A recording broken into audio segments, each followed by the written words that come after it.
Hello viewers, my name is Chase Clover and this is my review on the October 15th, 2014 edition of USW Wednesday Night Intensity. This was Intensity number 92. 8 episodes away from number 100. 7 away from number 100. This Sunday will be USW Caution 2014. And this was pretty much it was, but this was pretty much booked like the go home show, and it was properly booked for a go home show. And what they did not last night. Today is Friday, so yeah, I haven't put out the review yet, and I apologize, but I'm doing that today, as well as Zach putting out the 5th episode of the Half Hour Wrestling Podcast. But this was actually booked like the go-home show that, it should be accepted and should be expected as well, especially from a great growing promotion in wrestling, such as USW. Last Wednesday, I'll say tonight, I'll just say that because, that's my tagline, I guess. There were 8 matches on the card. The final 2 involved the 4 people in the championship main events at Caution, and the rest was pretty much for the mid-card, and it was a strong card, booked very well, and that's pretty much that. We started out the show with James, Simon Saint, and Lane versus Tallman, Chris Ross, Philip Akron, and BP Fierce. My apologies, I had to stop the video for a second. We started out the show with Tallman, Chris Ross, Philip Akron, and BP Fierce teaming up to defeat James, Simon Saint, and Lane in the first match on the card. My apologies, I've got to stop the video again. My apologies. Where was I? Tallman, Chris Ross, Philip Akron, and BP Fierce defeated James, Simon Saint, and Lane in the first match on the card.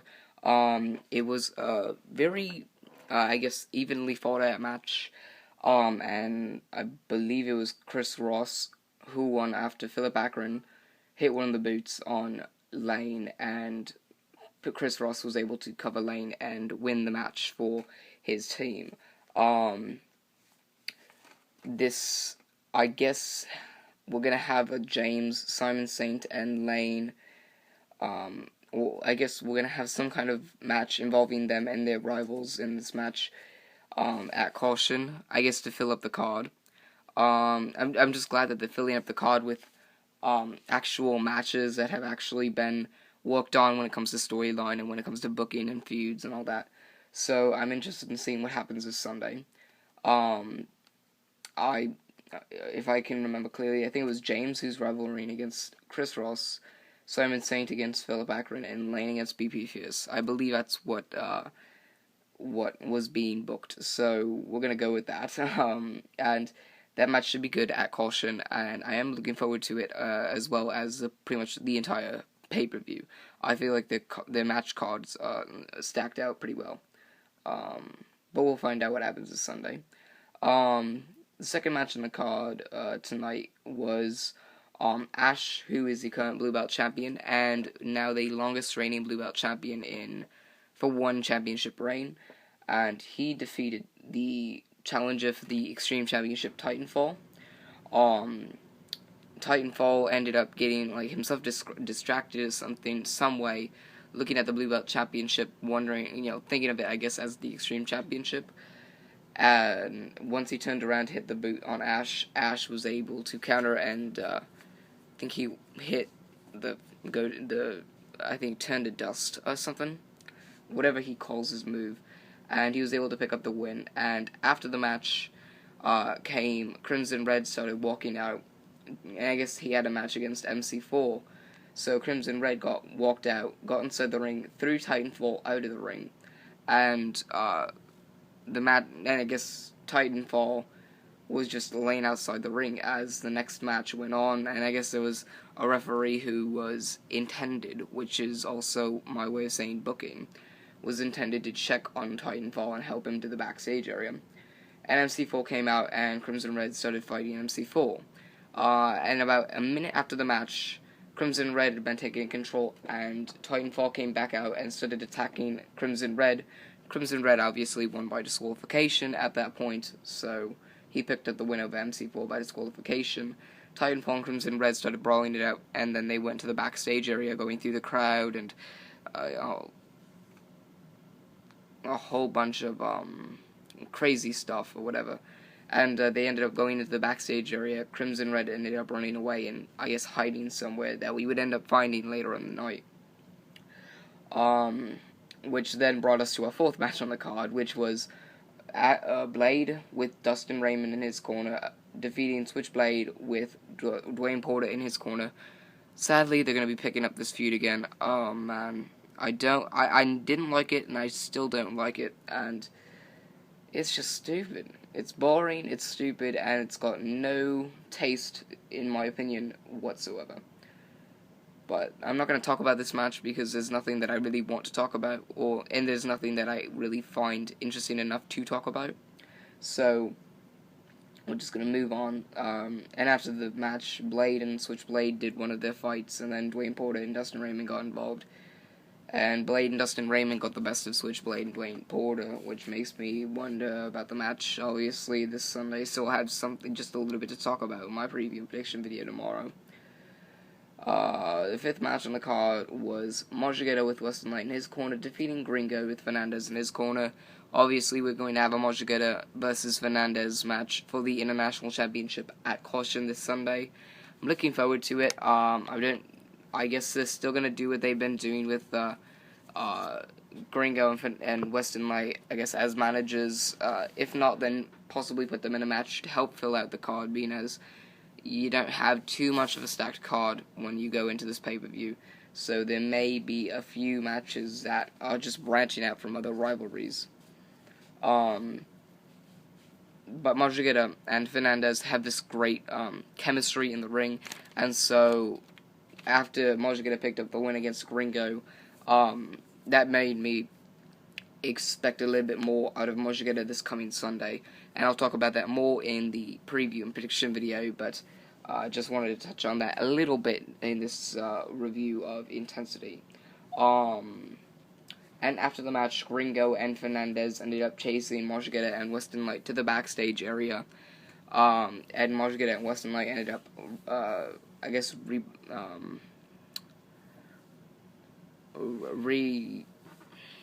I don't know the word, but they started fighting back and eventually took down Gringo and Fernandez, so that's pretty much the end of that.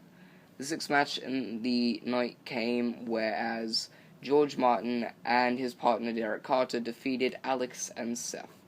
They may be trying to balance this card out by having another Alex versus George Martin match and having the former challengers for the World and USW championships, Seth and Derek Carter fighting each other. I guess that's going to add more to the pay-per-view and balance it out even more. I guess you're going to refuel the Alex and George Martin rivalry for at least one more pay-per-view, which should be interesting and should be pretty cool. But George Martin and Derek Carter picked up the win over Alex and Seth after Derek Carter hit Alex in the face with the super kick, tagged George Martin in just so George Martin could do a DDT and pin Alex for the win.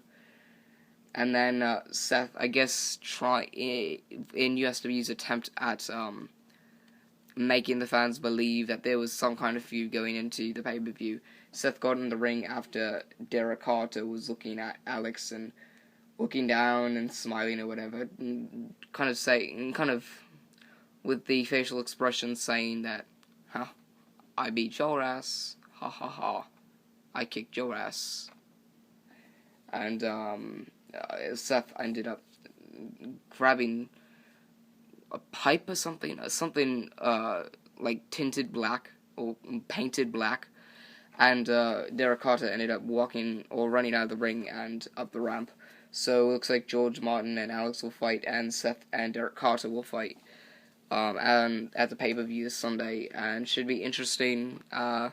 I didn't know what to expect out of the Seth and Derek Carter match, being as they haven't been looking as impressive as they had when they first won the championships. Derek Carter hasn't looked as impressive as he had when he returned to USW television, and Seth hasn't really looked too interesting since he lost the USW World Heavyweight Championship. He had a little bit of momentum going, but now this momentum has died off, so now he's got to refill and recharge or whatever. And, Alex and George Martin haven't fought in a while, so, these guys should be a little rusty, and Seth and Derek Carter should be a little, I guess, just a little uninteresting, because, they haven't really fought each other, and they don't really know each other too well, so, going out of that, and then we cut to the backstage area where Crimson Red was hiding in a coat closet or whatever. Got outside the door, started walking back to his locker room to try to get his car keys, and Titanfall ends up kicking him in the face and then throwing him around the backstage area before choke slamming him and getting thrown out of the building by security guards. So that proves, or that finalizes the Crimson Red Titanfall match that we will have this Sunday. Should be interesting, and we then jumped into a 7th match, which was USW World Heavyweight Champion Capital defeating USW Championship #1 contender Lone Wolf. It was an evenly balanced out match. I liked seeing this rematch of the World Championship picture from a few weeks ago, maybe a month ago, maybe 2 or 3 months ago, where it was Lone Wolf versus Capital. It was a great match. Capital obviously hit the new move. It's the Capital Punishment, the same kick but new name, on Lone Wolf, which caused the win for Capital. I'm starving. Anyway, afterwards was the 8th match, and after they cut to a commercial, they cut to Capital walking backstage and Lone Wolf sitting at commentary without the headset, just watching what would be the next match, which would be Enigma versus Yo-Yo Joe. And Yo-Yo Joe would end up picking up the victory over Enigma via, obviously via pinfall, but he was obviously distracted by when Capital came out trying to distract Yo-Yo Joe to, help Zach Hardy or Enigma get the win over Yo-Yo Joe, causing Yo-Yo Joe to get distracted. Ended up getting Enigma distracted, and Yo-Yo Joe picked up the victory by pinfall, a roll-up victory. And then ran into the crowd, ran up the stairs, and Capital, when he was walking down the entrance ramp, kind of held his head like, oh man, that did not work out the way I wanted. So now he's pretty much has voluntarily given up momentum to Yo-Yo Joe. So now the World Championship picture has full momentum going in, and there's no momentum going into the pay-per-view for the USW Championship picture. And then we finished the night off with Yo-Yo Joe's theme song playing, and Capital standing at the ramp looking at Yo-Yo Joe walking up, Lone Wolf standing in front of his chair looking up, and Enigma in the corner looking at Yo-Yo Joe walking up the stairs. So that's how we ended the intensity, and that's how we ended the night. Solid show this past Wednesday. Very interesting. A lot of advancements and finalizes in the rivalries that will be, continued in or renewed, or even just put up at Caution this Sunday. Looking forward to Caution. Possibly could be one of the final Cautions that we see, if Caution will be there next year. But we'll have to wait and see. Anyway, thank you guys for watching. Remember to, let me do my conclusion. This was my review on the October 15th, 2014 edition of USW Wednesday Night Intensity number 92. Remember, everyone, to like, favorite, and subscribe for more. I am Chase Clover, signing off.